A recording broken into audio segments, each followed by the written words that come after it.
everyone. So, I created this presentation for school for Black History Month, but we never presented it because we ran out of time. So, yeah,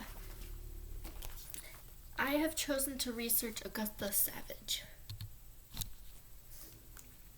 Augusta Savage, Augusta Christine Fells, was born February 29th, 1892, in Green Cove Springs, Florida, U.S., and died March 26, 1962, in New York.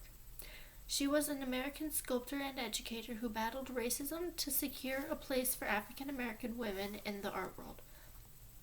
From 1921 to 1923, she studied under sculptor George Brewster. She completed the 4-year course in just 3 years. After completing studies at Cooper Union, Savage worked in Manhattan steam laundries to support herself and her family. Savage created works that elevated images of Black culture to mainstream America. She was a central figure in the Harlem Resistance. She worked with other leaders, writers, musicians, and artists to showcase the contributions of African American culture. She was married to Robert T. Lincoln Poston, who was an African American newspaper editor and journalist, and an activist in the Marcus Garvey's Universal African American Improvement Association, UNIA. He died at sea as he returned from a UNIA mission to Liberia. Her father was a poor Methodist minister who strongly opposed his daughter's early interest in art. Her parents were Cornelia, mother, and Edward Fells, father. And Savage was their 7th of 14 children. In 1962, Savage moved back to New York and lived with her daughter. She died on March 26, 1962, following a battle with cancer. After founding her own studio, the Savage Studio of Arts and Crafts, she became active in enrolling Black artists in the newly founded Works Progress Administration's Federal Art Project. She soon directed the program, becoming a leading figure in New York's community of Black artists. She encouraged young artists to develop their talents and influenced other artists such as Jacob Lawrence, Gwendolyn Knight, Romare Bearden, Norman Lewis, and Elba Lightfoot.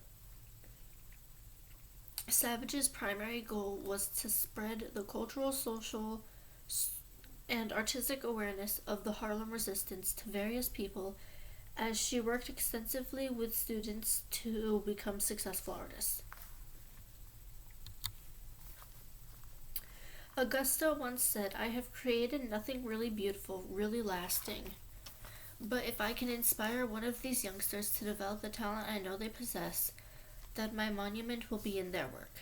This quote means that when the young artist grew up, her legacy would be continued in their art.